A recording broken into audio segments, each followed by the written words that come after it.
bom dia. Meu nome é Júlia Mairim, que eu sou diretora da Acadêmico do Rio. É um prazer estar com vocês de novo. E eu também sou estudante de Relações Internacionais da UF. E hoje eu estou aqui para apresentar a vocês uma mesa assim, que eu particularmente acho incrível o tema, que é as faces das tecnologias 4.0 e as implicações no panorama internacional. E, bom, agora nós estamos presenciando um novo período do avanço de tecnologias, a chegada de um mundo mais digital, da indústria 4.0, e como elas contribuem para as mudanças de atores internacionais e os impactos disso, né? A gente já sabe de um pouco desses impactos, que teve impactos das fake news na vida política, utilização digitalização do comércio exterior, com a melhora do Siscomex e outros programas, a corrida do 5G, as redes sociais sendo usadas por chefes de governo de Estado, e muitos outros exemplos que a gente consegue ver como essas tecnologias impactam diversos atores, tanto da sociedade civil quanto a rede privada e a rede pública.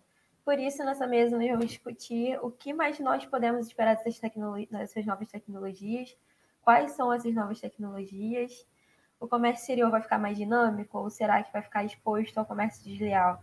Qual o futuro da política? As relações entre os países ficarão mais brandas ou veremos mais conflitos como a guerra comercial dos Estados Unidos e China atualmente? Como essas tecnologias podem mudar a ordem internacional e a geopolítica? E, bom, aqui para apresentar, nós temos 3 palestrantes muito incríveis.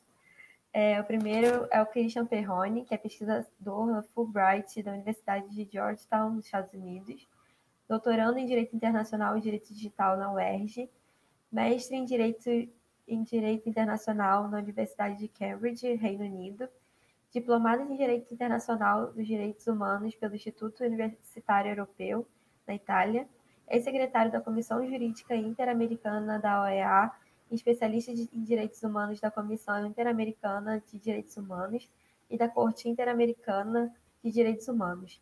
Atualmente advogado, consultor de políticas públicas e pesquisador sênior no ITS Rio, Instituto de Tecnologia e Sociedade do Rio de Janeiro. Inclusive, ele fez uma live com a gente que foi muito boa e está disponível no nosso Instagram.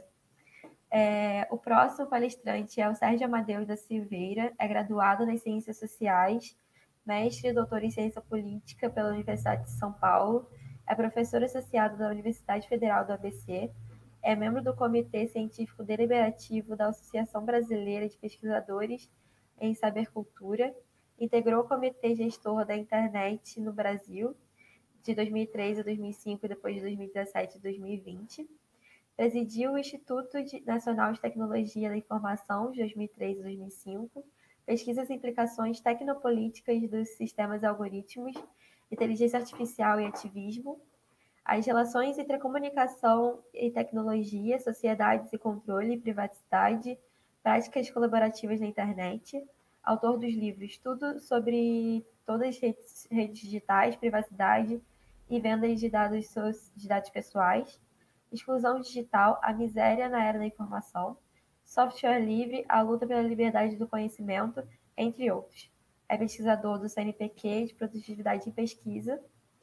E a próxima palestrante é a Gabriela Doliak, é diretora executiva da ICC Brasil. Ela ingressou na organização em 2017 como Senior Policy Advisor e também ocupou a posição de Head of Policy. Anteriormente, foi diretora executiva do Instituto de Relações Internacionais e Comércio Exterior, em São Paulo. Ela morou em Washington durante 8 anos, onde foi Senior Director da Albright Stonebridge Group. Antes, trabalhou como jornalista no O Estado de São Paulo, escrevendo sobre política internacional, e é formada em comunicação pela PUC-SP e possui mestrado em estudos de segurança pela Georgetown University. E, bom, podem ir fazendo perguntas e no final nós aparecemos os nossos palestrantes. E muito obrigada por aceitarem o convite e estarem hoje com a gente. Então,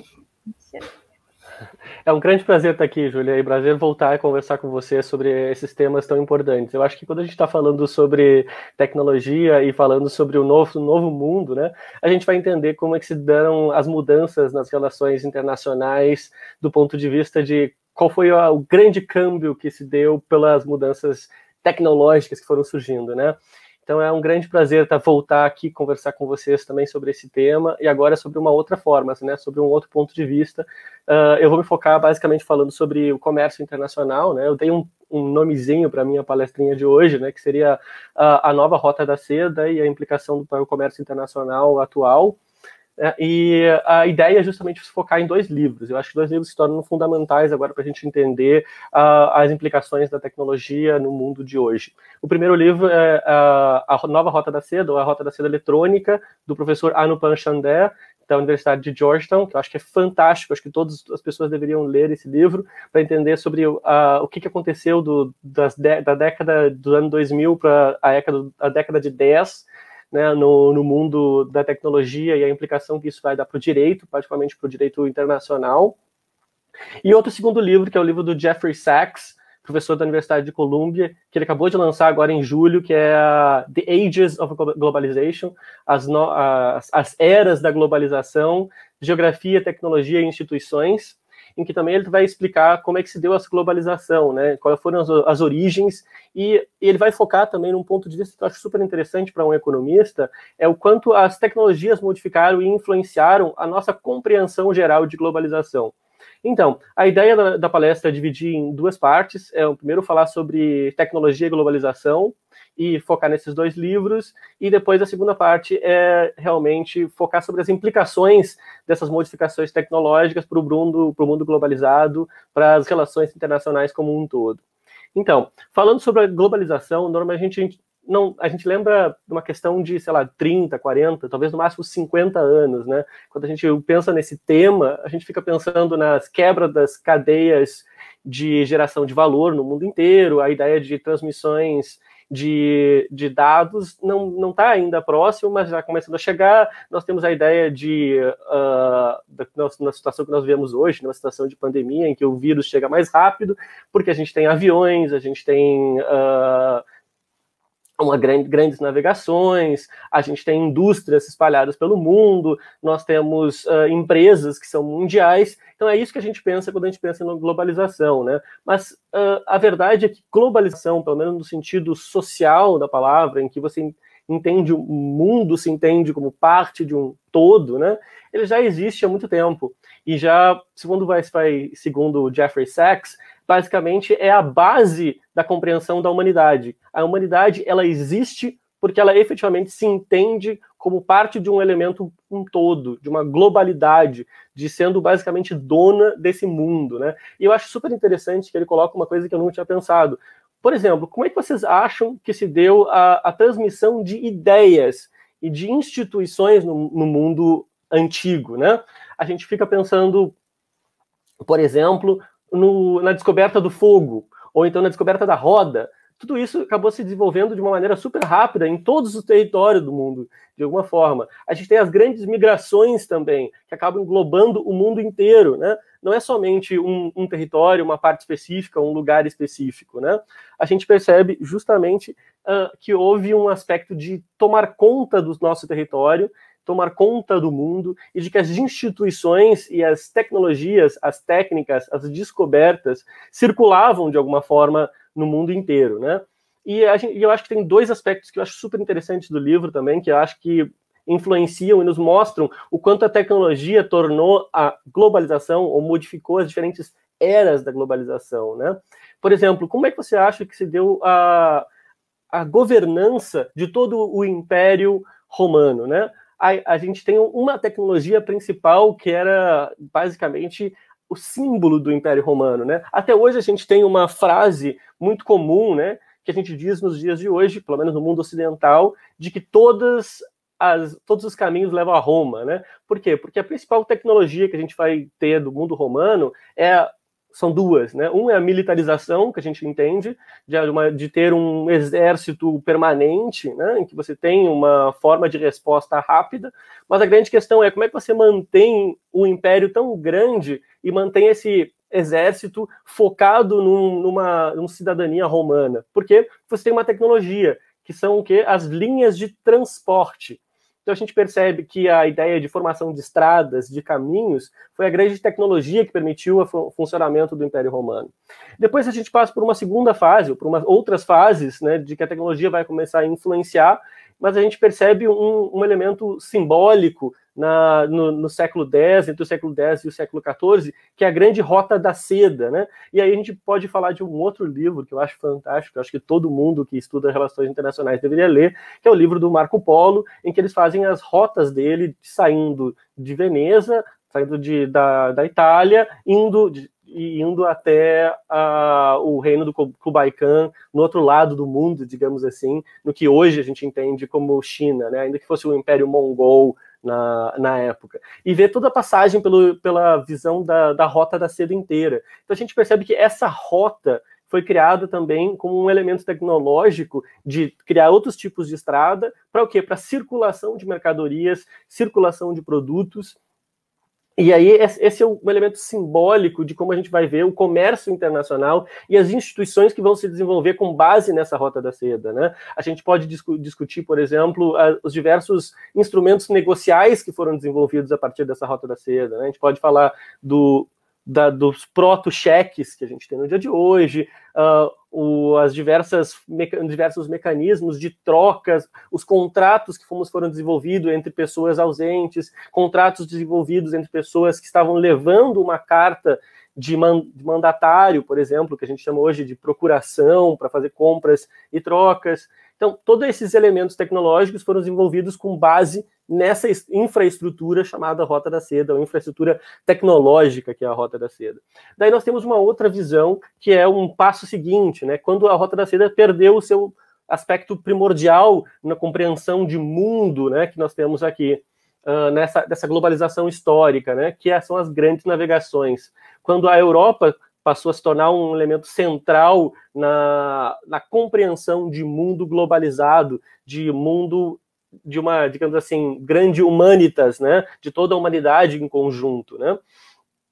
E hoje em dia nós temos então uma nova função, uma nova Rota da Seda, novos caminhos que não é que eles excluíram todos os outros, mas eles que vão influenciar de maneira completamente diferente. Estamos falando agora dos grandes cabos de comunicação, né?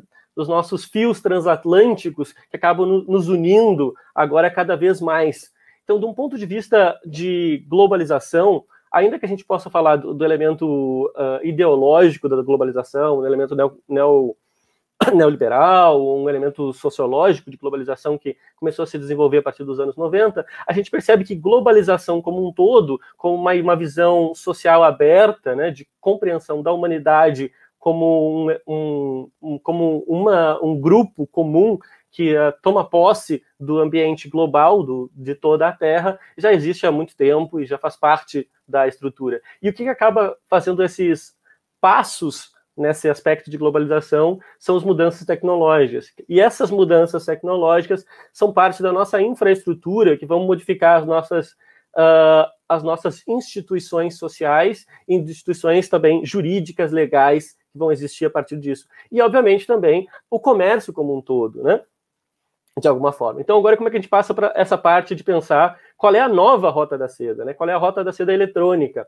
E quando a gente olha para os anos 90, a gente vê essa grande modificação do quê? De elementos da cadeia de agregação de valor. Nós temos aquilo que a gente chama as 4 liberdades europeias, né? Acabam se desenvolvendo muito rapidamente nos anos 90. O que é isso? A circulação de bens, a circulação de pessoas, a circulação de capital e, aos poucos, a circulação de serviços. E é isso que vai caracterizar a globalização dos anos 90. Né? A gente percebe que ela está voltada, então, um encurtamento das distâncias territoriais, o que vai gerar naquele livro muito famoso, né, que é The World is Flat, né, que o mundo é plano, né, no sentido de que as relações geográficas se tornaram menores e, o que tem talvez o mais importante, a forma de produção dos bens também vão ser quebrados. Você vai ter, então, o que permitiu a ascensão dessa unipolaridade, ou melhor, desculpe, essa bipolaridade entre Estados Unidos e China, em que a China, então, pôde se desenvolver como um elemento central na cadeia de produção industrial mundo afora, né? Mas daí você tem também um aspecto secundário que vai começar a se desenvolver cada vez mais na segunda metade dos anos 90, que é aí a mundialização dos serviços. E aí também a gente vê a ascensão de outros países, como, por exemplo, a ascensão meteórica da Índia, como um grande país de serviços de back-office. Então a gente vê a ascensão de Bangalore e de Mumbai como principal back-office do mundo inteiro, né? Você tem os telemarketings que ligavam para Bangalore, você tem toda a funcionalização e administrativa que vai sair dos países desenvolvidos, quero dizer aqui Estados Unidos e Europa, para basicamente sendo feita em grande escala na Índia. E aos poucos nós temos uns anos 2000 a 2010 que você vê essa união entre serviço e o mundo físico, ou pelo menos uma passagem do mundo dos serviços, do software, engolindo uma certa parte do mundo físico, né? E aí isso é simbolizado claramente pelo smartphone, né? Quando você tem uma gigantesca quantidade de produtos eletrônicos que eram utilizados nas casas, como, por exemplo, sei lá, uma série de computadores, você tem uma série de eletrônicos de rádio, de estéreo, etc. Uma outra quantidade, uma série de outros eletrônicos seriam necessários, como poder uma calculadora, ou etc.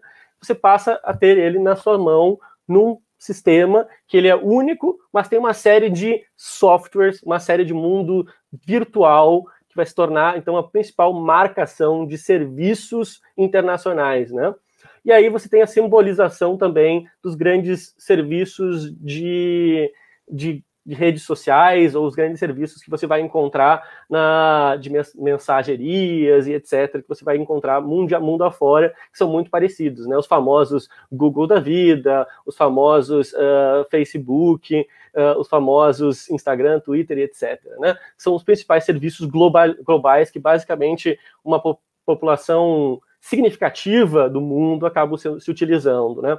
Então, o que nós temos agora? O software comendo o mundo físico, de alguma forma, né? E aí você tem uma interação cada vez maior entre o mundo físico e o mundo virtual, em que você tem simbolizados pela a nova cadeia de IoTs, né? Das Internet das Coisas, né? Internet of Things, que acaba unificando essa lógica de você poder ter uma empresa num país, prestando serviços online, vendendo o seu produto no outro, mas os seus serviços, ele independe de onde você está, independe de você estar no território nacional, independe de onde você está prestando efetivamente esses serviços. Então você pode ser uma empresa norte-americana que constrói os produtos na China, mas que tem um back-office de serviços na Índia, mas vai oferecer esses serviços para o Brasil como um todo, né?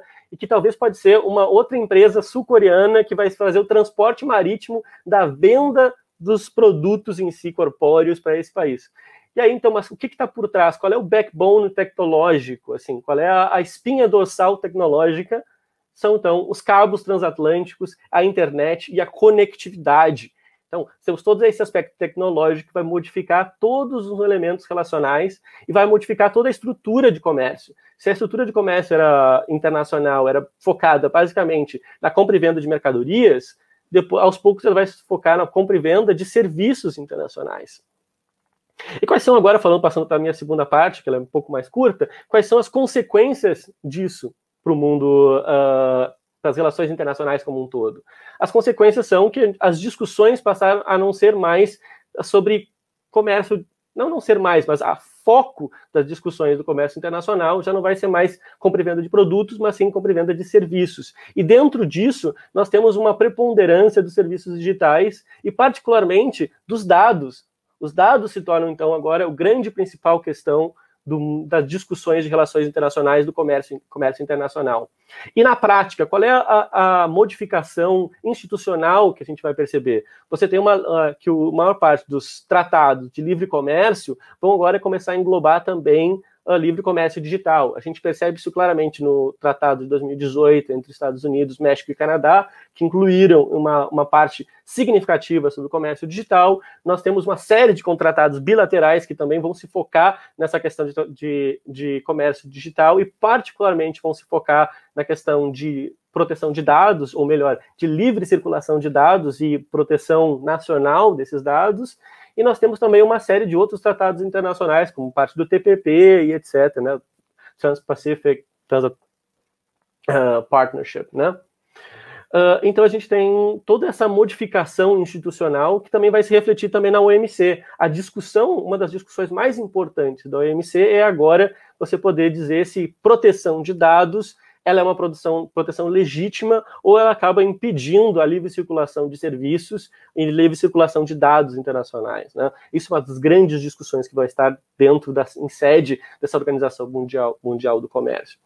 E a última consequência são as grandes discussões sobre conectividade, né? Como é que a gente vai falar? Porque se a gente está falando que a grande questão aqui é a internet, são os serviços digitais, são os dados, a livre circulação de dados, a base disso é a conectividade, é o acesso à internet. Então, por isso a gente vê essa grande discussão por detrás sobre a nova tecnologia de conectividade, que é o 5G. Então, recapitulando, né? Globalização não é algo novo. As modificações na dinâmica da globalização dependem de modificações tecnológicas. Nós temos uma nova rota da seda que não é mais voltada no transporte de mercadorias, mas sim no transporte de dados, transporte de informações, que acaba se refletindo no comércio internacional, que agora é voltado para um comércio de serviços, que não vem barreiras, que não vem impedimentos, e que vai depender particularmente da conectividade. E vai depender muito de tratados internacionais que vão permitir essa maior conectividade, vão permitir o livre trânsito de produtos o livre trânsito de dados pessoais, o livre trânsito de dados internacionais. Ok? E aí, na prática, nós temos no mundo internacional, claramente, a questão de tratados internacionais. Mas no mundo nacional, nós também temos uma repercussão, uma consequência importante, né? Quando você não consegue resolver somente por tratado internacional, você tenta resolver pela regulação nacional dos produtos. Então, você vê uma série de leis que acabam tendo um aspecto extraterritorial, como você vê o Regulamento Europeu e o artigo 3º do Regulamento Europeu de Proteção de Dados, né, o famoso GDPR, falando sobre essa territorialidade da aplicação da lei europeia. Isso também se reflete, por exemplo, na nossa LGPD, na Lei Geral de Proteção de Dados brasileira, que essa semana é importante falar, né? Tivemos uma maior definição sobre a entrada em vigor, de preferência deve entrar com a sanção da nova MP 959, de preferência, vamos ficar felizes que entre em vigor de alguma forma, mas também tem essa questão de essa territorialidade. E, por fim, também tem uma visão da ação dos próprios juristas, ou melhor, dos próprios magistrados e juízes, porque se nós temos um aspecto extraterritorial, se nós temos um aspecto de que a infraestrutura do comércio internacional ela vai ser aberta e global, como é a internet, nós também temos que buscar soluções. E muitas vezes você tem o quê? Juízes se tornando, no sentido, frustrados de que as soluções nacionais não englobam esse aspecto global, não conseguem atingir, então eles tentam dar ordens globais, como aconteceu no caso, há poucos dias atrás, no ministro Alexandre de Moraes, que deu uma ordem para o Twitter e o Facebook bloquear 16 contas do Facebook dentro do inquérito das fake news em nível global. Então, o que a gente entende é uma grande dinâmica do comércio global que tem um aspecto de relações internacionais em si, tem um aspecto de tratados internacionais, um aspecto nacional de leis nacionais com efeitos extraterritoriais e de ordens nacionais, de juízes nacionais que acabam tentando buscar um efeito global. E isso se reflete em todas as discussões de conectividade, de, por exemplo, 5G e a briga dentro de Estados Unidos e China sobre a possibilidade de os outros países, como o Brasil, a Europa e próprio os Estados Unidos, se utilizar de uma tecnologia chinesa, né? Porque, de certa forma, se a China estiver presente, ela vai administrar, de alguma maneira, essa principal rota da seda eletrônica, que é importante para o desenvolvimento dessa fase da globalização e dessa fase do comércio internacional.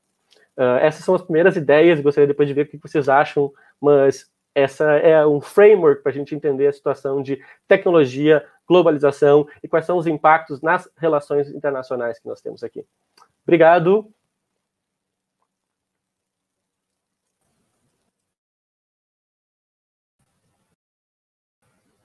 Bom, perfeito, Christian. Muito obrigada. Foi maravilhoso. Agora eu vou passar a palavra para o Sérgio. Sérgio, por favor. Está me ouvindo, Julian? Sim, perfeito. Obrigado pelo convite.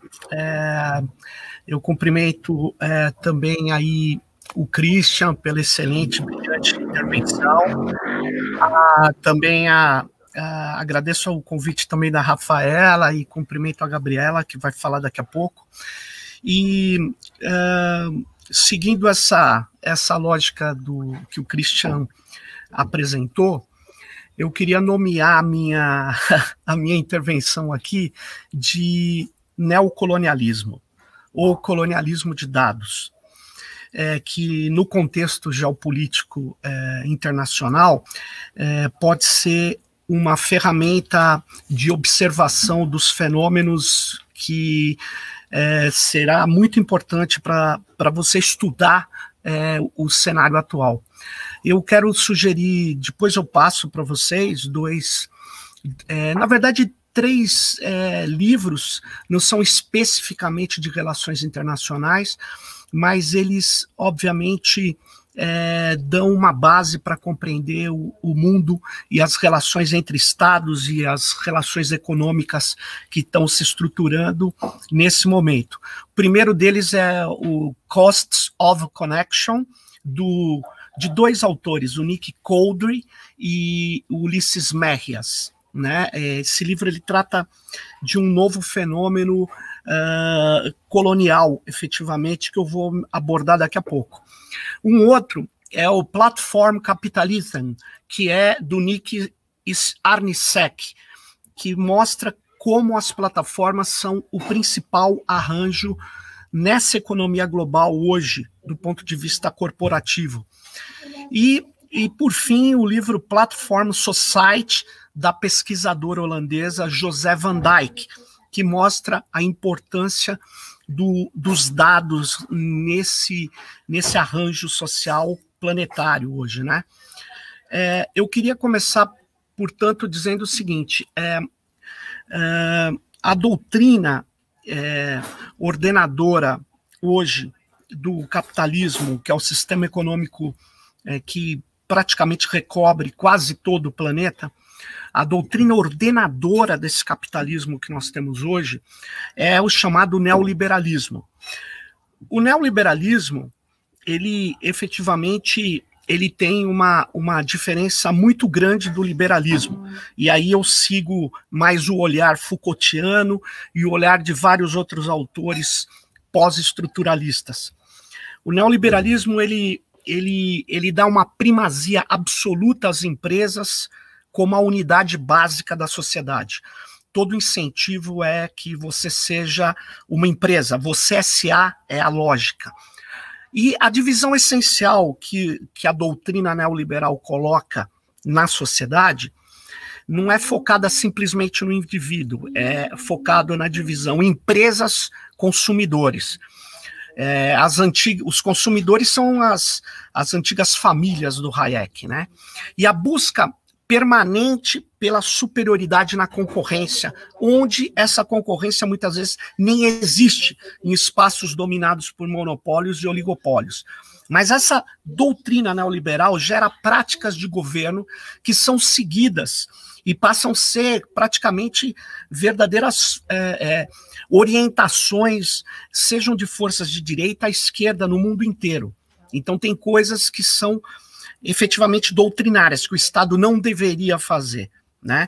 E isso é uma doutrina, isso não dá em árvore, isso não é natural, isso é historicamente determinado.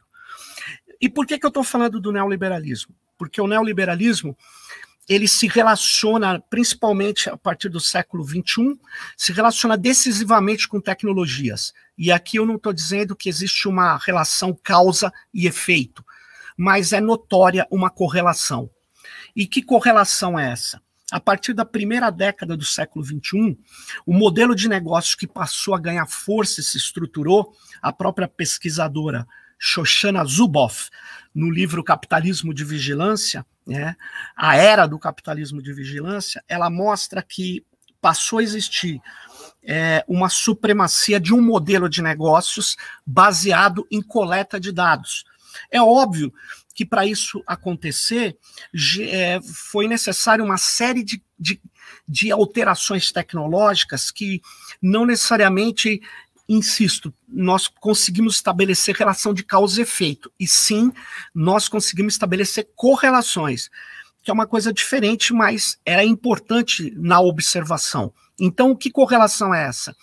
Uma empresa como o Google, ela passa a oferecer tudo gratuitamente, interfaces gratuitas, dispositivos gratuitos, que as pessoas passam a utilizar pela sua qualidade, pelo atendimento de necessidades que as pessoas têm. Só que esses dispositivos e esses serviços entregues gratuitamente, eles têm como contrapartida a possibilidade da empresa coletar dados sobre os seus usuários. E essa coleta de dados, ela passa a permitir que se estruture padrões. Em paralelo, também está se desenvolvendo um tipo específico de tecnologia de inteligência artificial. A tecnologia de inteligência artificial que se ampliou nesse século XXI foi a chamada conexionista, ou seja, foi a tecnologia de inteligência artificial baseada no aprendizado de máquina, que consome muitos dados. A programação dessa tecnologia não é baseada em regras, mas é baseada na extração de padrões de dados que ela coleta de cada um de nós, de cada usuário dessas plataformas. Essa coleta massiva de dados, ela passou a ser tão relevante que empresas que vivem quase exclusivamente de dados, ou de dados, somente uma parte considerável do seu faturamento vem de dados, elas passaram a ser as empresas que ultrapassaram $1 trilhão na Bolsa de Valores norte-americana. Pela primeira vez, você tem 4 empresas que valem mais de $1 trilhão.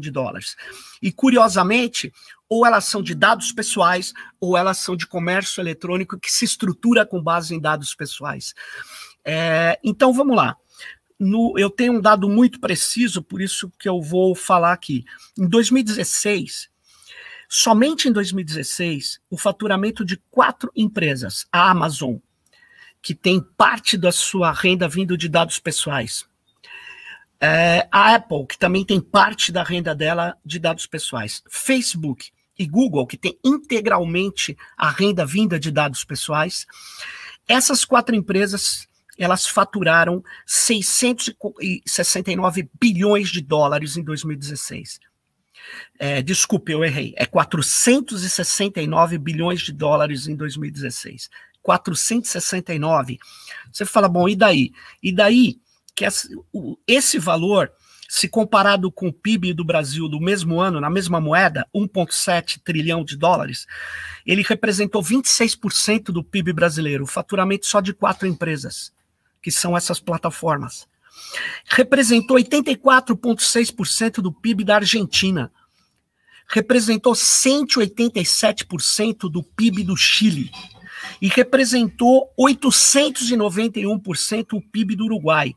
Só para você ter uma ideia do tamanho dessa economia baseada em dados, que passou a ser o principal mercado das tecnologias, chamados mercados das tecnologias de informação.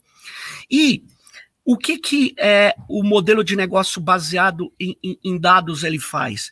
Ele extrai padrões e tenta entender quais vão ser os nossos próximos passos. Ele também estrutura tecnologias de predição e ele vende amostras para todas as outras empresas. Então, intermediar mercados passa a ser o elemento crucial. Daí a existência de uma economia de plataforma. O Nick Sniarsek fala que a economia de plataforma é baseado em grandes corporações que entram criando um novo mercado ou num mercado já existente, e ela entra como uma grande intermediária. Vou dar um exemplo crucial da economia de plataforma, que é o Uber. O Uber não tem carro, o Uber não tem motorista. Mas o Uber, ele entra oferecendo uma solução tecnológica acessível pela internet, pelos celulares, e ele, na verdade, passa a ter os dados de quem quer ofertar o serviço de locomoção urbana e quem precisa desse serviço. Então ele passa a ter todos esses dados.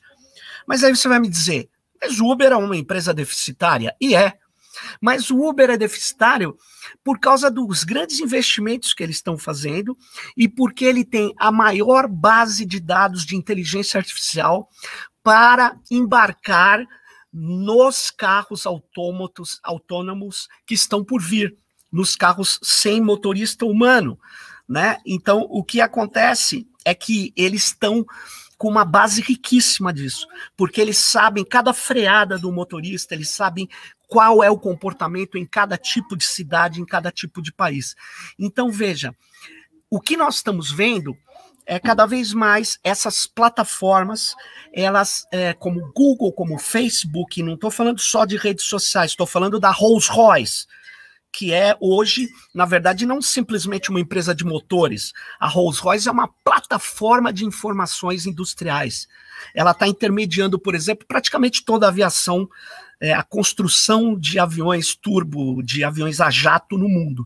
Então, veja, a ideia dessas plataformas, a ideia de coletar dados, ela passou a ser um elemento crucial. Daí o Christian ter trazido a informação de que passa a ser um elemento fundamental a ideia desses países ricos de que é preciso existir o livre fluxo de dados.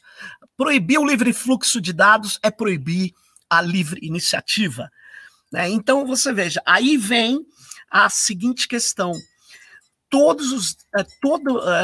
Essas plataformas que são o elemento hegemônico dessa economia informacional, que passa a ser um elemento crucial, tal como o capital financeiro no capitalismo global, ele passa a forçar efetivamente que toda a nossa vida, tudo que for possível, deve ser convertido num enorme fluxo de dados, conforme mostra o texto da José Van Dijk.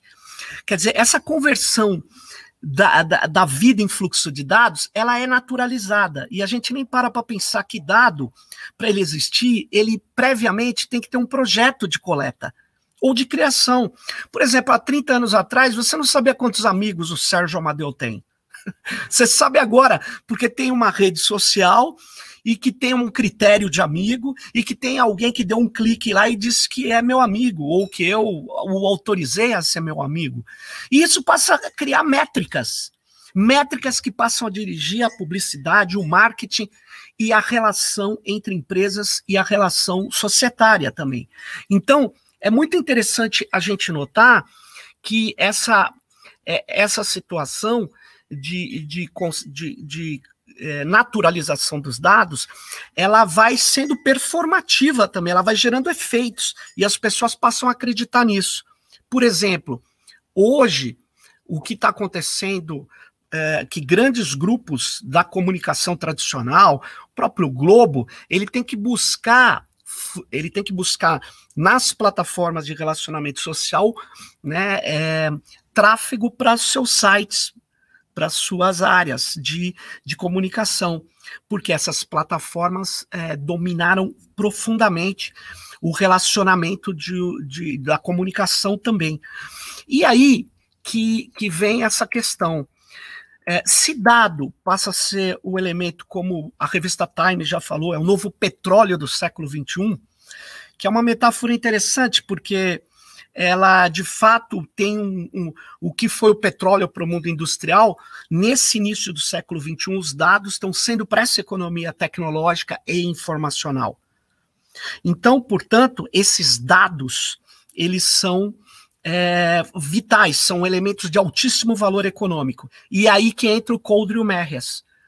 Países como o Brasil, né, não só o Brasil, mas vamos falar do Brasil, eles entram nessa economia global sem a condição, ao menos, de armazenar dados no seu próprio país. Antes do Waltraub, o ex-ministro da Educação, fugir do país, ele tinha publicado no site do MEC um release da Microsoft se vangloriando de que o SISU, dados dos estudantes brasileiros que querem encontrar as universidades, de seleção das melhores universidades, estavam rodando na nuvem da Microsoft Azure. Alguém poderia desavisadamente falar, mas na nuvem? A nuvem não está em nenhum lugar. Não, peraí, nuvem é uma marca fantasia, é um jargão para falar da hospedagem à distância de um conjunto de dados. Em geral, num grande data center. Um data center que fica, no caso do Microsoft Azure, parte dele hospedada nos Estados Unidos. Dados que são hospedados fora do país. Nós estamos vivendo um momento onde o Tribunal de Justiça de São Paulo usa ferramentas de dados sensíveis, que no meu modo de ver a Lei de Proteção de Dados não permite, em corporações que possam hospedar esses dados em data centers controlados por empresas que seguem a legislação norte-americana.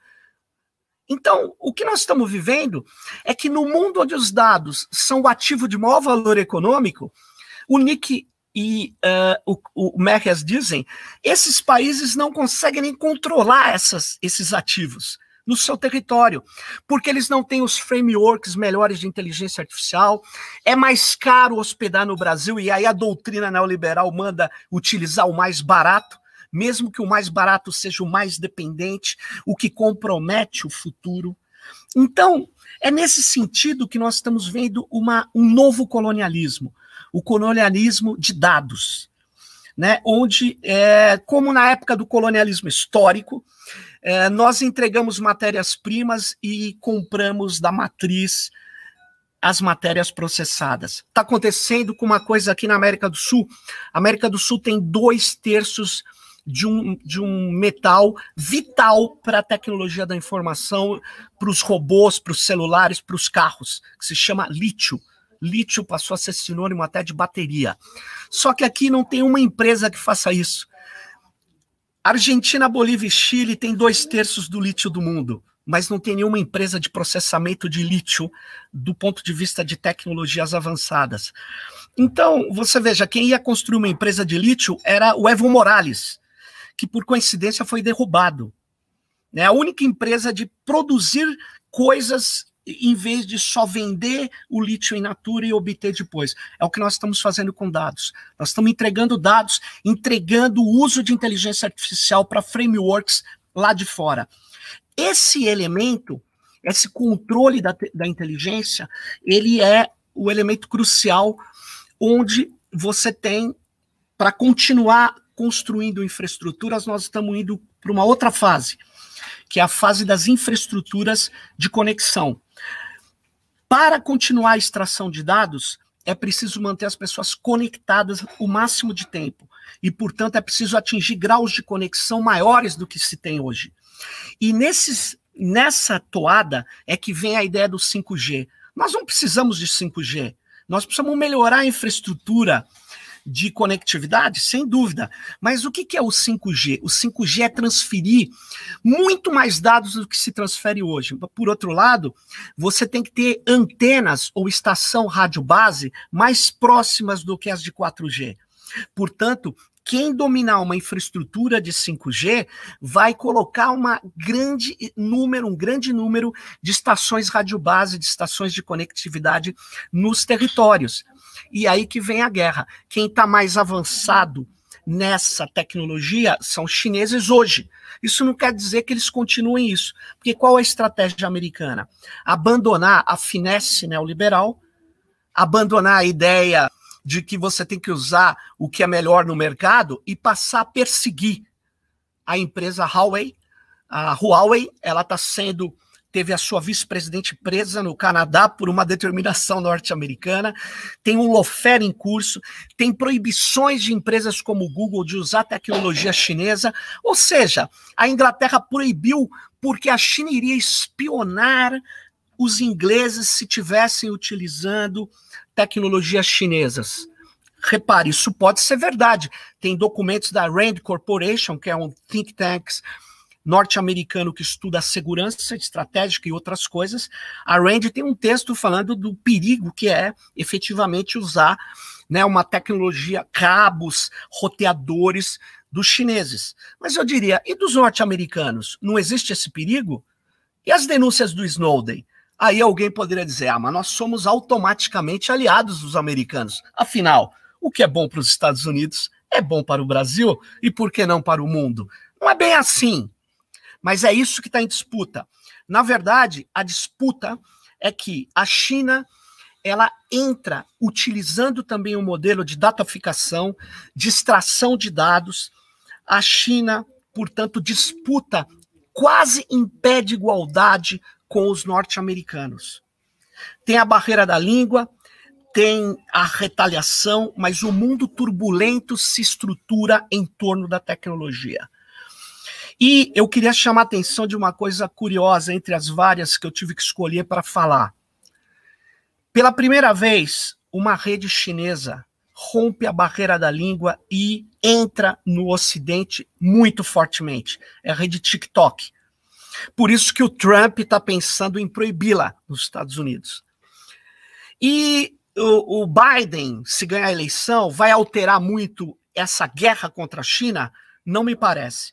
Portanto, os próximos meses e anos são meses de guerra geopolítica, onde a tecnologia ocupa um centro, né? Onde as plataformas vão querer estender sua colonização para todo mundo. E a última coisa que eu vou dizer, curiosamente, estão dizendo que a indústria 4.0 vai dar mais empregos. Eu digo, me parece que não. Ela vai trazer mais precarização, mais uberização. Se nós não mudarmos as relações, que não são da tecnologia, dos modelos de negócio neoliberal, países como o nosso vão ficar muito em dificuldade. Segunda coisa, elas trazem melhor condição ambiental. Não. A tecnologia da informação poderia trazer melhor condição ambiental para o planeta, sim, mas o modelo de negócio baseado na extração ubíqua, contínua, persistente de dados, não. Ele precisa de grandes locais para armazenamento. Só para você ter uma ideia, no final do ano passado, o Conselho, o que equivale à Prefeitura de Amsterdã, proibiu a instalação de novos data centers na região de Amsterdã. Por quê? Porque o impacto ambiental, por causa do enorme gasto de energia desses data centers, já é superior ao da frota automotiva naquela região. Então, veja bem, quando você coleta muitos dados, você tem que armazenar em grandes data centers. Por mais que você fale que você está colocando na nuvem. A nuvem é uma marca de fantasia. E a disputa agora é tecnológica e por dados. E nessa disputa nós precisamos ver um novo tipo de colonização, né? Uma colonização que é um pouco diferente da histórica, mas é uma colonização digital baseada em dados, baseada na extração permanente de dados das sociedades pobres e das sociedades do planeta inteiro. Era isso que eu queria trazer como reflexão nesse momento. Obrigado. Obrigada a você, Sérgio. Bom, agora apresentaremos a Gabriela. Por favor, Gabriela. Olá, estão todos me escutando? Queria agradecer a organização pelo convite. É um prazer estar com todos vocês nessa manhã de domingo. Agradecer ao Sérgio e ao Christian, que trouxeram visões muito interessantes de como a tecnologia está mudando a história do comércio, como está mudando a interação entre os países, e o que isso significa para todos nós. Vou apresentar um pouco a ECC, que é a International Chamber of Commerce, para explicar um pouco de onde vem o nosso ponto de vista e o que a ECC tem feito esses 100 anos de existência.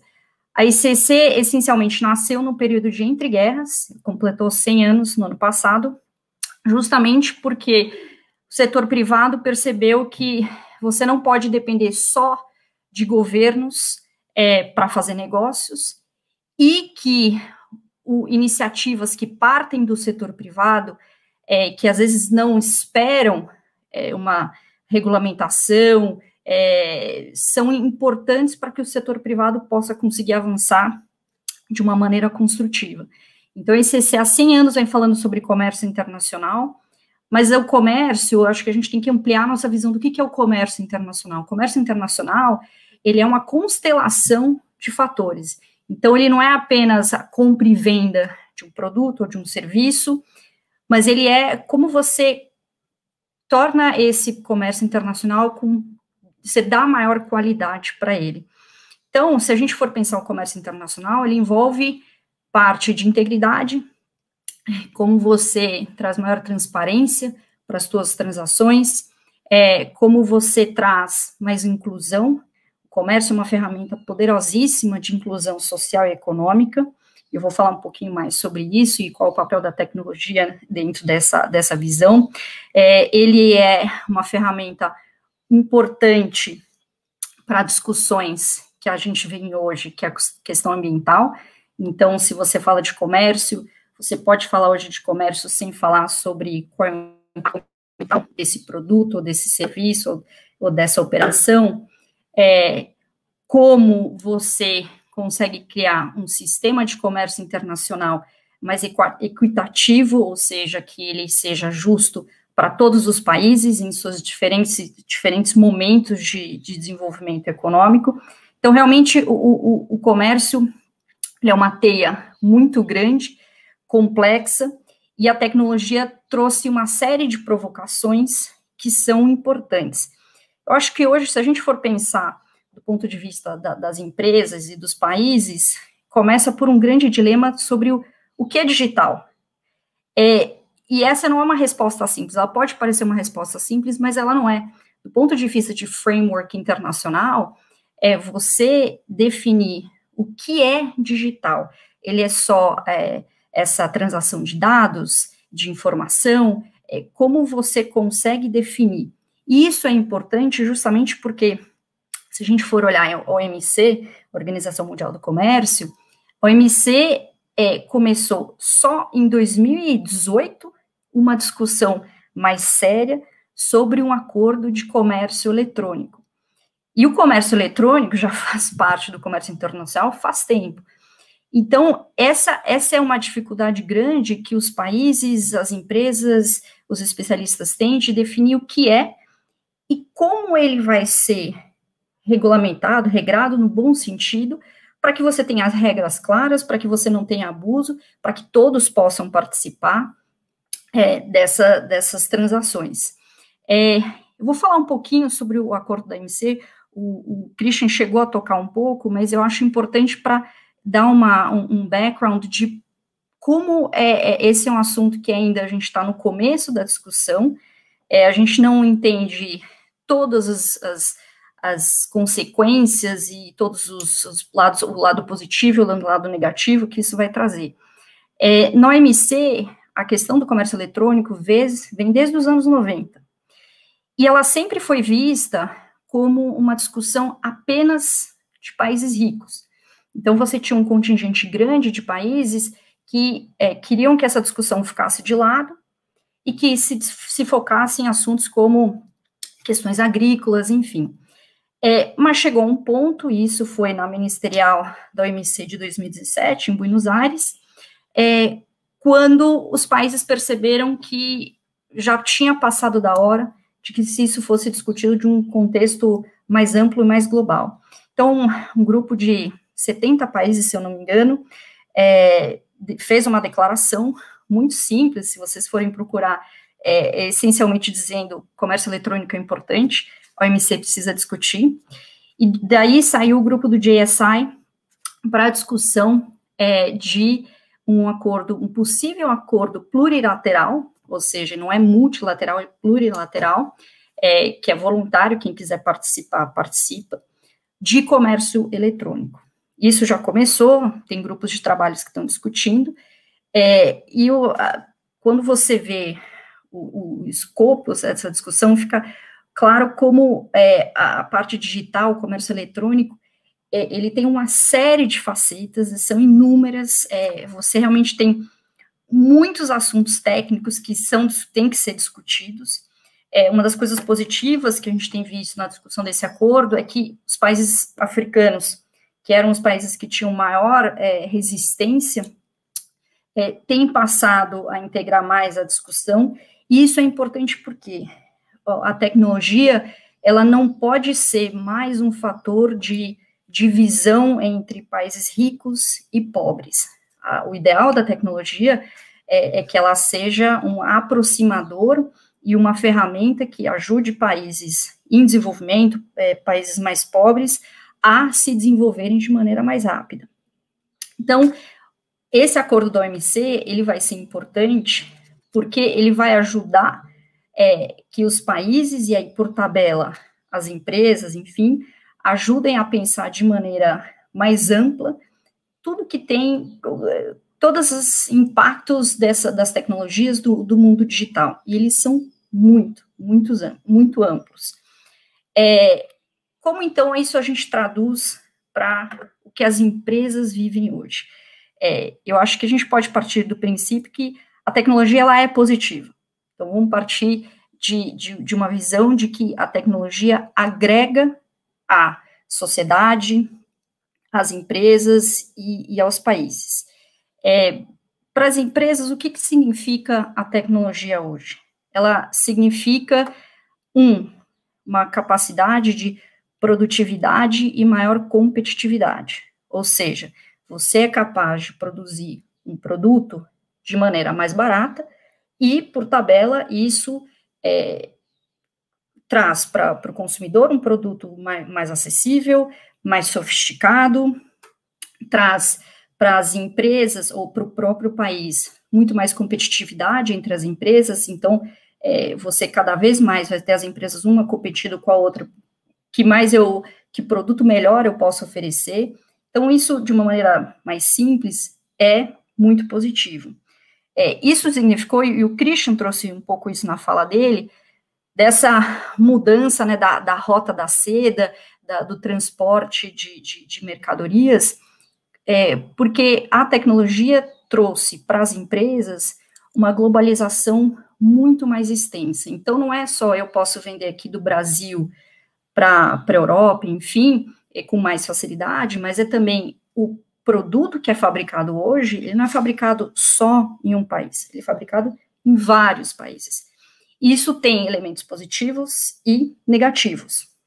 E eu acho que uma discussão que a pandemia trouxe é justamente esse modelo das cadeias globais de valor, se ele se sustenta hoje, se ele é um modelo que está muito baseado em apenas procurar qual é o custo mais baixo de produtividade para uma empresa, quais os riscos que as empresas assumem em relação a isso. Então, a gente vê uma dependência muito grande da China, e o que isso quer dizer para um país, por exemplo, como o Brasil, agora que as empresas começam a rever como aonde elas concentram ou não a sua produção, ou parte da sua produção, isso pode ser uma oportunidade para um país como o Brasil. A gente tem aqui o que a gente precisa para colocar o Brasil dentro dessa rota ou dessa cadeia, né, dessa rede de produção global. Não temos o que a gente precisa ter. E eu acho que a gente tem um estudo até interessante, depois eu vou mandar a apresentação, foi da Thomson Reuters, que eles fizeram, acho que no ano passado, se não me engano, que essencialmente ele mostra que as empresas hoje, de partida, veem a tecnologia e o comércio internacional como um casamento, digamos, muito positivo. Então, se você olhar, por exemplo, as empresas, 77% das empresas acham que, por exemplo, inteligência artificial e machine learning são inovações com maior capacidade de trazer benefícios para os negócios. 85% de organizações brasileiras já utilizam algum elemento de 4.0, de digital, nas suas produções para comércio exterior. Então, o framework é muito positivo. Mas o que isso quer dizer, essencialmente, dentro do comércio internacional?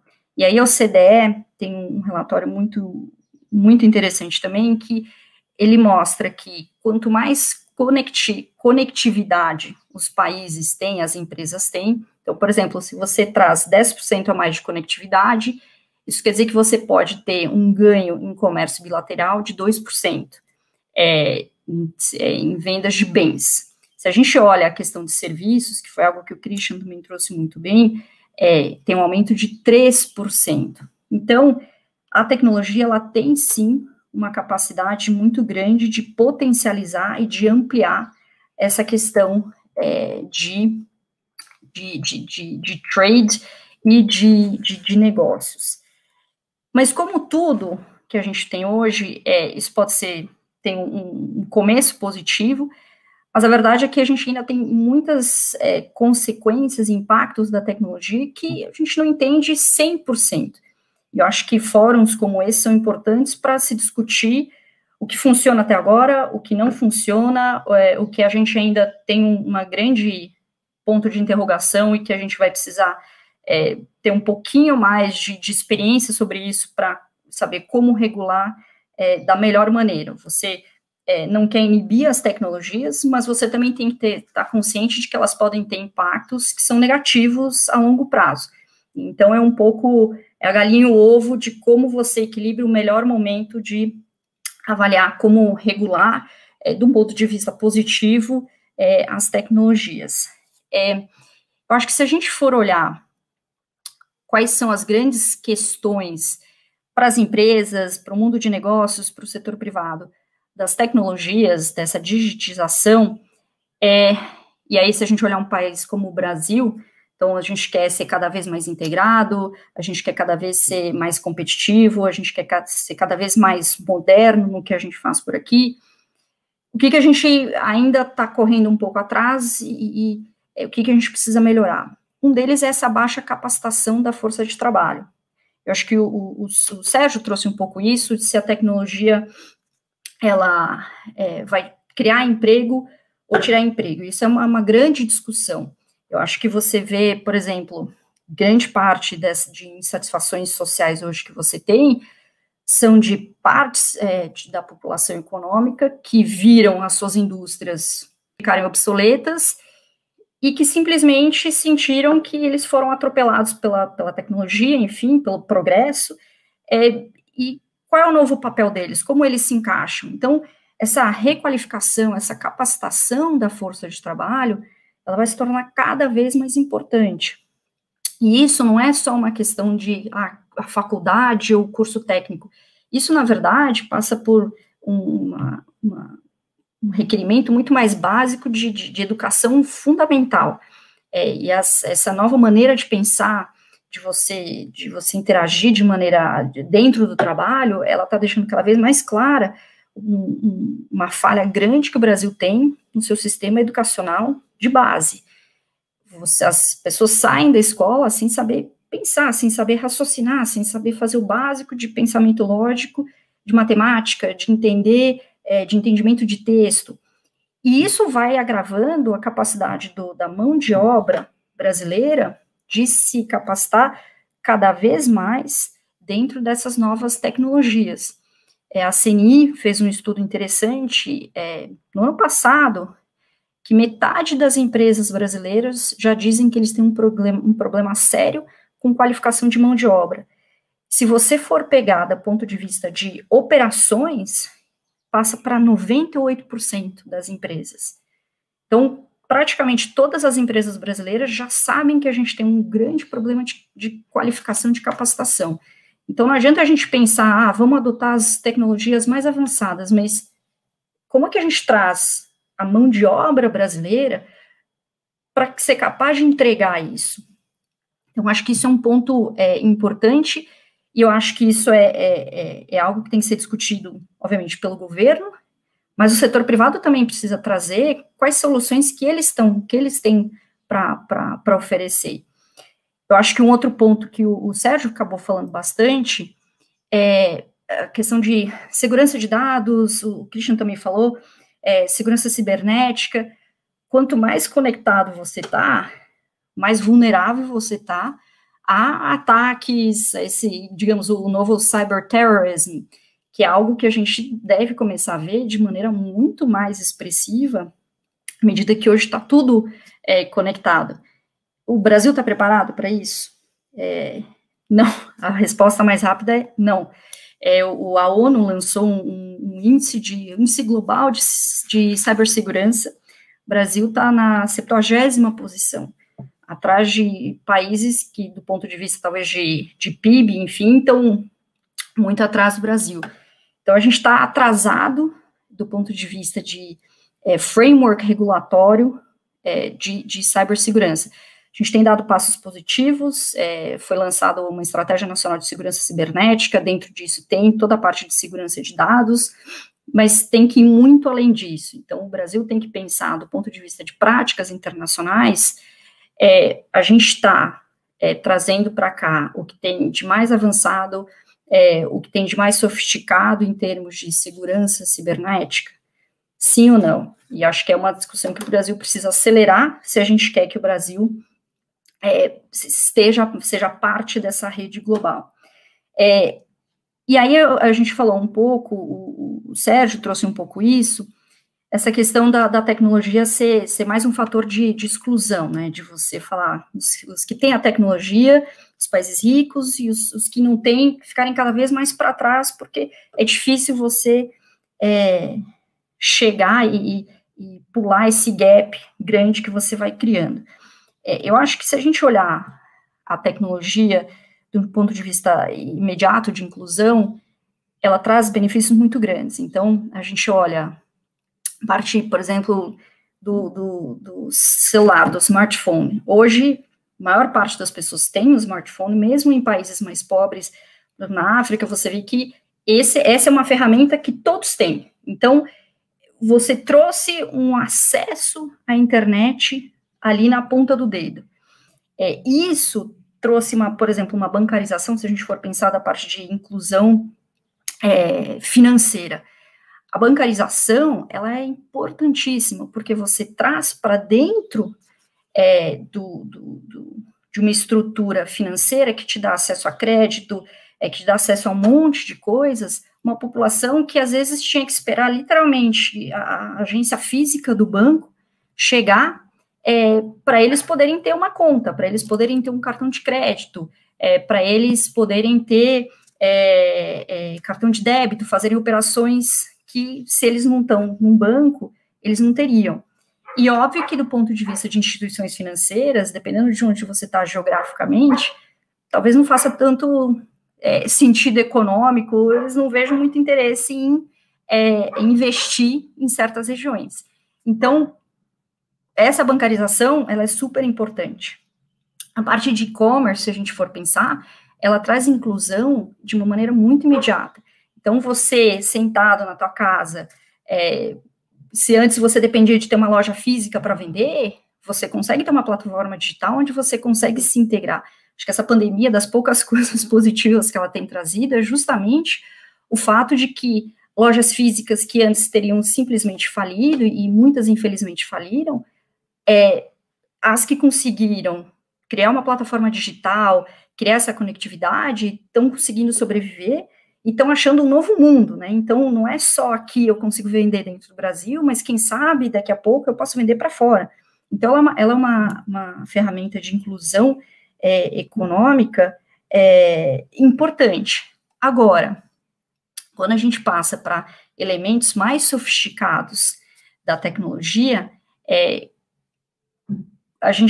os países mais pobres vão ter esse mesmo acesso. Se eles não tiverem a mão de obra qualificada, se eles não tiverem dinheiro para investir nessas grandes ferramentas, eles vão ficar para trás? Como a gente pensa nisso? Isso é uma das coisas, e eu vou fazer um wrap-up aqui já, que a ICC tem trabalhado. Uma das coisas que a gente lançou em 2017 foi o Intelligent Tech and Trade Initiative, que essencialmente como você pensa a tecnologia como um fator de inclusão no comércio. E uma das coisas que a gente criou foi o CTA, que é o Cognitive Trade Advisor, que essencialmente se você pensa nas grandes negociações comerciais, os países que têm mais recursos, os grandes países, tem muito mais recurso para investir em negociadores, em pesquisa, em desenvolvimento de estratégias, e os países que não têm tanto recurso. Então, eles, essencialmente, a gente usou a tecnologia da IBM, do Watson, de inteligência artificial, e ensinamos ele a ler, a entender e, essencialmente, avaliar acordos comerciais. Então, a gente pegou acordos, a gente focou em, por exemplo, Brasil, Mercosul e Canadá, a gente olhou acordos comerciais antigos do Canadá, a tecnologia aprendeu a ler, e ele essencialmente pode te dizer hoje qual é o padrão de comportamento do Canadá quando está negociando, por exemplo, regras de origem.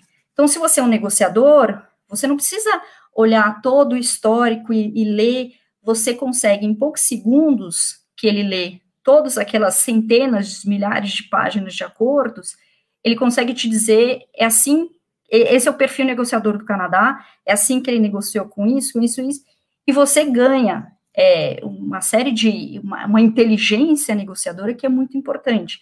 Então, a ideia é justamente que a tecnologia, ela não passe a ser mais um fator de exclusão, e ela seja um fator de inclusão.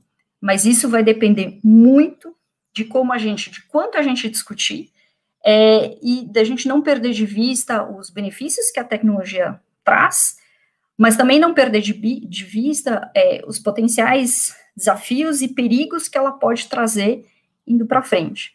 Então, era um pouco do que eu queria trazer, mas vou deixar aqui para a gente poder interagir um pouco mais nas perguntas. Muito obrigada mais uma vez. Então, muito obrigada, Gabriela. Agora nós vamos passar para as perguntas. A primeira...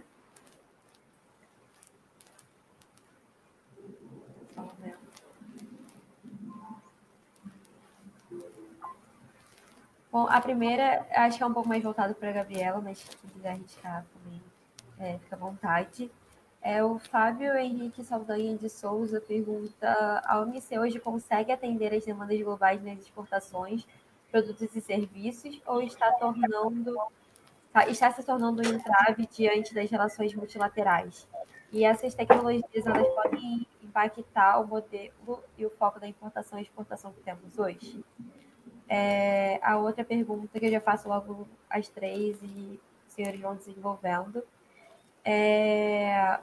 também é do Fábio Henrique Saldanha de Souza, que o Sérgio comentou sobre os dados de 4 grandes plataformas americanas e há dados de empresas chinesas. Atualmente é possível ter alguma comparação entre as duas potências?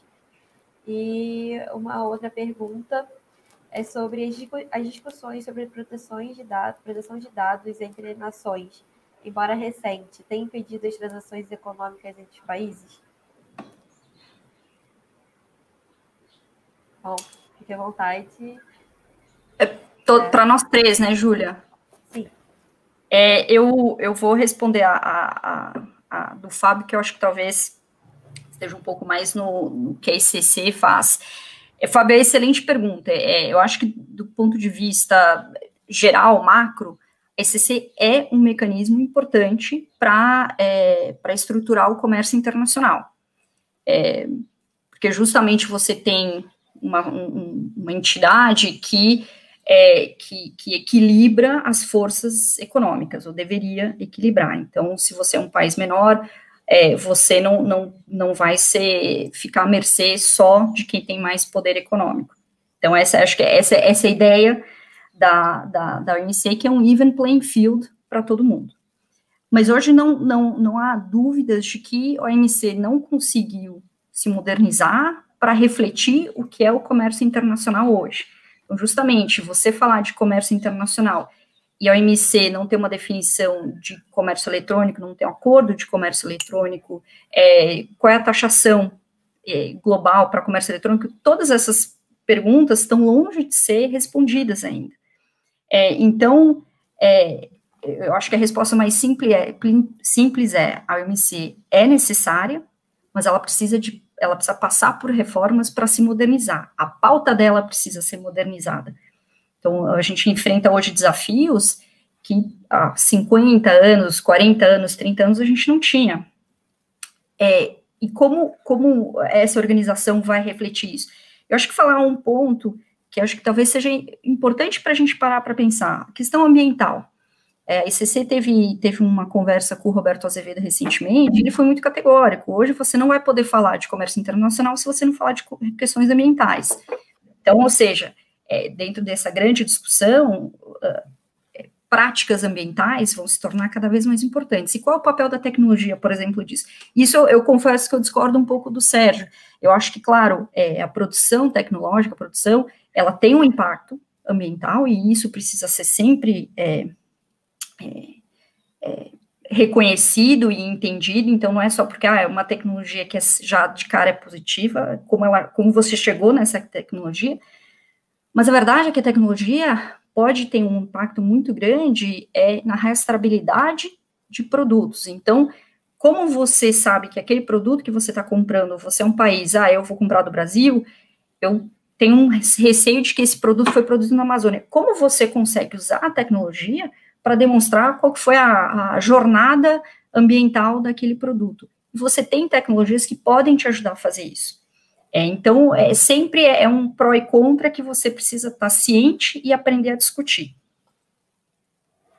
Olha, eu gostei muito da colocação, Gabriela, com relação a uma analogia com a parte ambiental, né? Eu acho que quando a gente fala de dados, também tem muita questão dessa analogia assim, com a parte ambiental, também do ponto de vista de que a questão ambiental ela não respeita necessariamente fronteiras, né? Que as fronteiras elas são secundárias na questão ambiental, né? A gente tem o ar que circula, as regras das chuvas, etc, etc. Todas essas questões não necessariamente se adstringem ao território geográfico de determinado país. E no caso, quando a gente pensa da tecnologia do ponto de vista da internet, ela já foi pensada e ela se estrutura, pelo menos do ponto de vista lógico, sem respeitar essas fronteiras, né? Que a gente chama de borderless nature da internet, que é a natureza sem fronteiras da internet. Então eu acho que a analogia é perfeita, né? E eu acho que a gente pode também voltar a responder a primeira pergunta e a terceira pergunta juntas, né? Falando se proteção de dados agora, essa discussão que está nascente dentro da OMC, ela serve para ser disruptiva no sentido negativo das relações internacionais de comércio internacional, né? Eu acho que tem duas, aqui a gente tem que entender pelo menos duas visões com relação à proteção de dados, que elas são não necessariamente antagônicas, mas elas tendem a ser mostradas como se fossem antagônicas, né? Por um lado, você tem uma visão de que, quando você protege dados, você impede a circulação desses dados pessoais, então você está dificultando o comércio internacional. E, por outro lado, você está dizendo assim, da mesma forma como tem no mundo ambiental, quando você protege dados, você está criando um comércio internacional saudável, né? E eu gosto de uma frasezinha, uma expressão que um colega nosso, o Marcelo Braz, fala, que é privacy as a business também. Nós temos que entender que quando você entende a privacidade como parte de um modelo de negócios saudável, você está melhorando, sim, as relações de comércio internacional, as relações de serviço de uma maneira mais segura, mais respeitadora, mais respeitando tanto a questão ambiental, no sentido social da questão, né, porque a gente fala de poluição informativa também, mas também do ponto de vista de direitos fundamentais de um modo geral. Então eu vejo que essa discussão ela pode ser uma discussão muito produtiva, né? Ontem eu estava dando uma entrevista para o podcast A Virada, né? Podcast fantástico, recomendo, tá, para vocês. E a pergunta foi justamente essa: a entrada em vigor de uma lei de proteção de dados, ela é negativa ou positiva para a sociedade, para as startups, de certo modo, né? E eu digo que eu acho que se você entende privacidade como uma questão positiva também, de que você está melhorando os direitos fundamentais das pessoas, então você entende toda a possibilidade de modelos de negócio vinculados com privacidade by design, proteção de dados by design, por defeito, desde um ponto de vista, você é realmente positivo. Porque daí você retira os modelos de negócios que são negativos, exploradores, e que querem somente ter acesso e tratar os seus dados de qualquer forma, e você coloca modelos de negócio que são muito mais positivos, muito mais voltados à proteção, e você tem N números de negócios que vão surgir a partir disso. Se você vê os modelos de negócio europeu e esse setor específico de privacidade, você vê que é um dos setores que está mais crescendo na Europa e que pode crescer muito no Brasil. Então, eu acho que pode ter um aspecto positivo. Por último, eu queria fazer um pequeno comentáriozinho com relação ao que o Sérgio falou sobre o controle de acesso a dados, que eu acho que é muito interessante, né? Justamente, eu acho que esse é o principal X da questão nos próximos 10, 20, talvez, se não for resolvido, nos próximos 100 anos, né? E isso se reproduz não só nessa discussão internacional entre países desenvolvidos e países subdesenvolvidos, mas também numa discussão muito mais pontual de, por exemplo, política criminal, política de acesso a dados, política que vai além da política de comércio, mas também uma questão de ordens globais e ordens nacionais, né? Então, você tem um aspecto de comércio, mas também você tem um aspecto de resolver problemas que são extremamente nacionais. Então, existe esse aspecto por detrás ali, e que eu vejo que controle de dados é um X. Agora, entendam, controle de dados não necessariamente precisa de localização. Você não precisa necessariamente ter o servidor no Brasil para você ter controle de dados. São duas questões que podem estar ligadas, mas que não necessariamente estão, né? Então, só queria dar esse aspecto aqui também. Então, agora eu passo a palavra para o Sérgio. Obrigado, hein? Bom, eu quero começar, antes de responder o Fábio, só falar uma coisa. O que eu disse da questão ambiental, e não sou só eu que disse, o I3E, que é quem define protocolos importantes da internet, da conectividade, já apontam já há mais de uma década a grande problema que tem dos data centers em relação ao meio ambiente. O meio ambiente está sendo, só para vocês terem uma ideia, a materialidade do uso do digital, alguns data centers consomem energia superior a 40 mil residências norte-americanas por ano, né, num período curto de um mês. Então é preciso ter os documentos, eu posso depois passar todos os documentos para vocês, estão disponíveis na internet, nos órgãos de engenharia, de tecnologia, mas tem mais uma outra questão importante que eu me referia. Não é a tecnologia o problema, não é o digital, a digitalização é importante. O que eu acusei e acuso é a absurda coleta excessiva de dados. Eu acusei o modelo de negócio baseado na extração de padrões. Esse modelo de negócios que eu estou dizendo que se alimenta, inclusive, do livre fluxo de comércio de dados. Uma coisa, eu fui do comitê gestor da internet e uma vez veio uma autoridade, não vem ao caso, e falou assim, nós precisamos liberar o fluxo de dados, porque senão a internet não existe. Eu falei, não, nós precisamos liberar os dados necessários ao funcionamento da internet, os metadados. Agora, chamar de dado a biometria dos nossos alunos nas escolas, sou contra. Eu queria saber se os Estados Unidos permitiria, se o Congresso americano permitiria, nós, brasileiros, hospedarmos os dados dos adolescentes estudantes norte-americanos aqui no Brasil.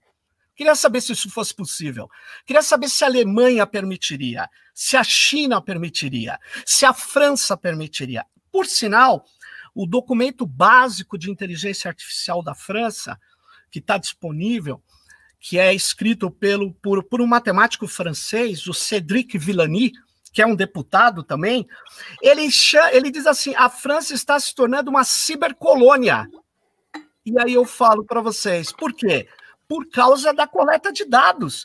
Nós, ao invés de treinarmos aqui os nossos algoritmos de machine learning, deep learning, nós estamos treinando deles lá.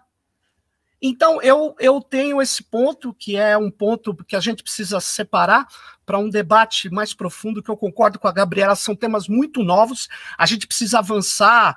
O Christian falou, não, eu não importo onde estão os dados localizados. Eu queria dizer o seguinte, enquanto houver estados e infraestruturas físicas de hospedagem, eu me importo. É um tema que a gente precisa pôr para um debate mais aprofundado, que é muito importante, porque ele vai dirigir a nossa conduta, né? A gente precisa formar juízos e ver se a gente tem efetivamente razão quando a gente está falando, ou eu estou apontando essa questão e tal, né? E aí, Fábio, a comparação das grandes potências, eu não sei se eu entendi, mas eu muito rapidamente eu queria dizer o seguinte, existe uma disputa muito grande por tecnologias, né, tecnologias computacionais, hospedagem de dados, essa hospedagem, esse império das nuvens está sendo disputado absurdamente, frameworks de inteligência artificial, os documentos das consultorias agora não indicam só que é mais barato hospedar dados da sua empresa na nuvem, é mais barato também usar o framework de inteligência artificial deles, ou seja, nós não vamos desenvolver os nossos. Isso tem nome, gente. Por isso que o Nick Coldren, norte-americano, e o Ulisses Mejías, que eu não sei se ele também é americano, eles qualificaram junto com a Paola Ricaurte, do México, e tantos outros, retomaram a ideia de colonialidade, porque tem a ver. A gente não consegue nem manter os dados. Vários países estão perdendo a condição de tratar dados, e não tratar dados, não desenvolver a inteligência de dados, é sim um problema. O modelo de negócios que nós estamos apontando, que é a grande questão. E eu queria só falar o seguinte, eu participei de várias reuniões de tentar evitar que a OMC tratasse os dados na sua reunião de Buenos Aires. A reunião de Buenos Aires, ela aconteceu depois que o Trump foi eleito, vocês devem se lembrar. O Trump, ele é contra o multilateralismo, e por isso que a reunião de Buenos Aires, de certa maneira, foi esvaziada, porque os documentos da diplomacia americana vinham com duas questões. Os países não podem bloquear o fluxo de dados, e bloquear o fluxo de dados é ser contra a livre iniciativa e a liberdade de expressão. Aí não dá para aceitar. E eles não podem ter os dados biométricos dos brasileiros, não podem ter os dados do desempenho escolar das nossas crianças, não podem. Por quê? Porque isso forma muito mais o tratamento da extração de padrões da inteligência artificial deles para ganhar nas negociações, nas ações, na modulação de comportamento de nós aqui ou de qualquer outro país. É isso. É uma opinião.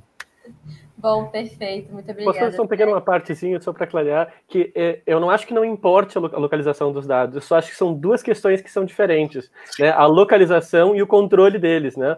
Eles podem estar em conjunto, mas não necessariamente. Eu entendo que importa, sim, que faz diferença, e que é um aspecto que a gente pode discutir. Mas eu acho que falar sobre controle, falar sobre localização, não necessariamente é a mesma coisa. Tá certo. Sim. E seria ótimo ter um outro debate sobre isso, porque tem muita coisa para discutir. Esse é um assunto totalmente novo e que ainda está muito cru, ainda precisa ser muito desenvolvido. Então, fica aí quem sabe uma próxima oportunidade a gente debata mais. Mas muito obrigada pela presença de vocês. Foi uma mesa incrível, assim. Todo mundo está falando aqui nos comentários que foi absurdo, que o debate foi maravilhoso, então obrigada. E é isso, gente. Agora, a nossa próxima palestra será de 1h40, que nós debateremos a ordem internacional pós-pandemia, impactos e fragilidades. Então, fiquem atentos no Instagram do Eri e no Telegram também, que a gente está com um grupo novo lá, e também aqui no YouTube. Obrigada, gente. Tchau, pessoal. Obrigado. Gente, obrigado. Tchau, um prazer. Pode contar com a gente sempre. Valeu. Tchau. Muito obrigada. Tchau.